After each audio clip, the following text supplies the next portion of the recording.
안녕하세요. 뉴스반장입니다. 설 연휴 느닷없이 벌어진 제3지대 합당 사태. 아무리 급해도 새벽부터 자행된 헌정사상 그 유래를 찾아볼 수 없는 듣보잡 짬뽕 잡탕당의 탄생에 국민 모두가 경악했습니다. 인간의 탐욕과 욕망이 이렇게까지 할 수 있다는 사실에 새삼 놀라울 따름이었는데요. 권력욕에 사로잡힌 인간 군상들이 모여 오로지 자신들만의 목적을 위해 국가와 국민도 저버릴 수 있다는 정신 승리를 보여준 거죠. 이들의 탈당과 창당은 그저 그들만의 입신양명과 부귀영화를 위한 생쇼였던 겁니다. 아무리 이야기해도 그 모자람이 없어 보이는데요. 4개 정당 9개 계파가 기득권을 지키고 자신들의 정치 생명 연장을 위해 헤쳐 모였을 뿐 그 이상도 그 이하도 아니었던 겁니다. 이 조합이 말이나 되는 걸까요?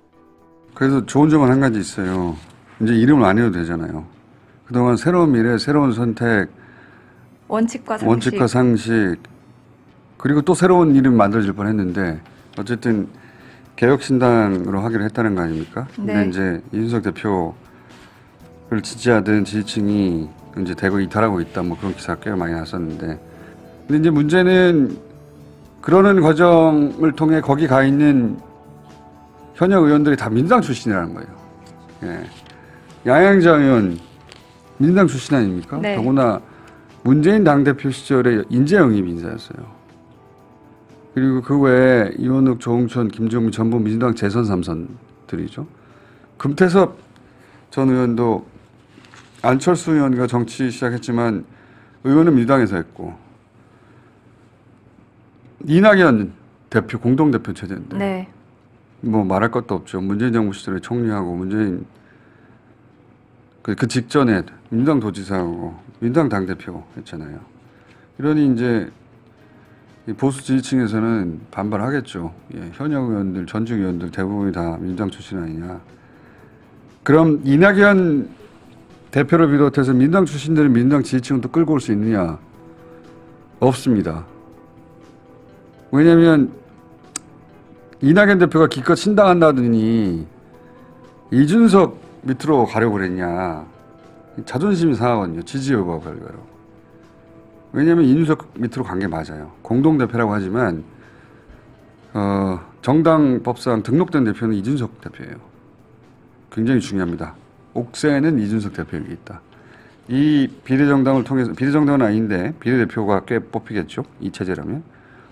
비례대표 단 한 사람도 이준석 대표가 출당시켜주지 않으면 어디로도 못 갑니다.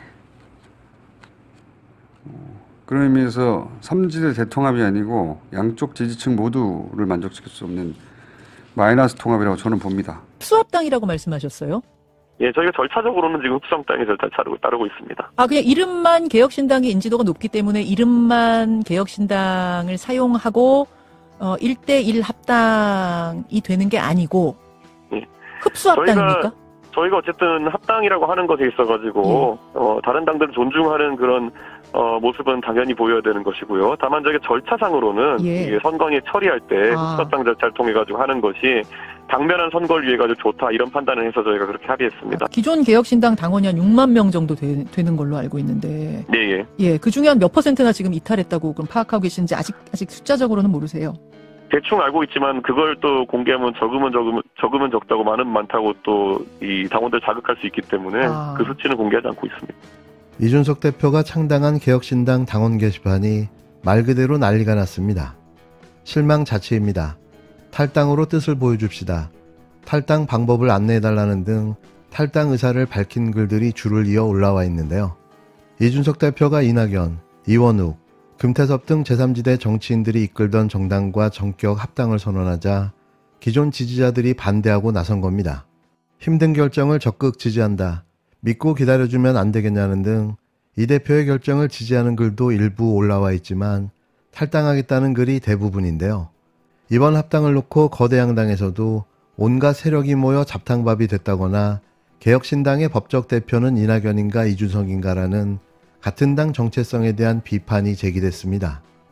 논란이 커지자 이준석 개혁신당 대표는 자신의 유튜브 채널 실시간 방송에서 원하는 정치 세력까지 합당하는 것은 성립하지 않는 일이라며 현실론을 내세웠는데요. 또 합당으로 그간 내세웠던 자강론을 포기한 것이 아니냐는 비판에 대해서도 자칫 자강론을 고집하다 지역구 선거를 포기하게 될 수도 있다고 설명했습니다. 이는 지난 대선 당시 개고기 윤석열을 양고기로 팔았던 양두구육과 다를 바가 없는데요. 이번에는 신당 창당을 하며 지지자들을 속여 정당에 가입하도록 만든 겁니다. 이쯤 되면 상습적인 개장수였다는 이야기인데요. 그를 따르던 지지자들은 또 한 번 속고만 거죠. 이는 자신의 목적을 위해서라면 수단과 방법을 가리지 않는 전형적인 입벌구의 모습인 겁니다. 현재 제3지대 4개 세력이 통합하면서 개혁신당에는 김종민, 이원욱, 조응천, 양양자 의원 등 현역 의원 4명이 확보된 상태인데요. 이 대표는 의원수를 추가로 늘려 현재 6석을 가진 녹색정당을 제치고 기호 3번으로 선거를 치르겠다는 계획입니다. 이 대표는 당 정체성과 관련한 지지자들의 우려에 대해서도 노인 무임승차 폐지 등 공약도 당연히 유지할 것이라며 합당으로 기존 공약이나 노선이 흔들리지 않을 것이라고 단언했는데요. 뭐죠? 이래서 정치개혁을 하겠다고요? 개혁신당? 새로운 미래? 새로운 선택? 원칙과 상식? 이러니 그 한동훈 국힘당 비대위원장까지 나서 이들을 싸잡아 비판했는데요. 이준석, 이낙연은 쪽팔려서 어떻게 해야 할까요?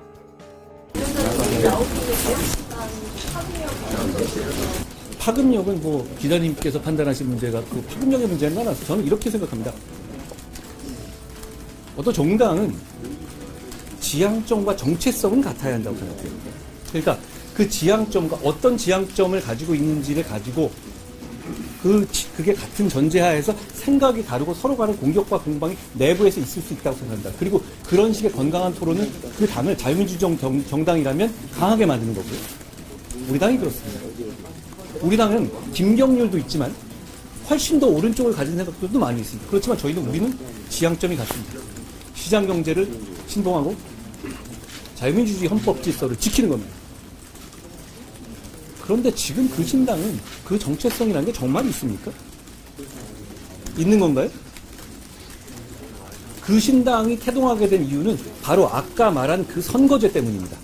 그렇잖아요? 선거에서 배지를 다는 방법을 찾기 위해서 모이는 것이잖아요. 그리고 원래 생각이 같지 않았던 사람들이 그 생각이 디테일이 다른 게 아니라 지향점과 정체성이 다른 거죠. 일종의 영주권 얻기 위한 위장결혼 비슷한 것 아닙니까? 생각이 다르고 생각을 같이 모을 생각이 없잖아요. 일반적인 정당의 형태는 아니라고 생각합니다. 그 이상의 파급력이라든가 그 정당의 미래에 대해서는 제가 평가할 위치에 있지 않습니다.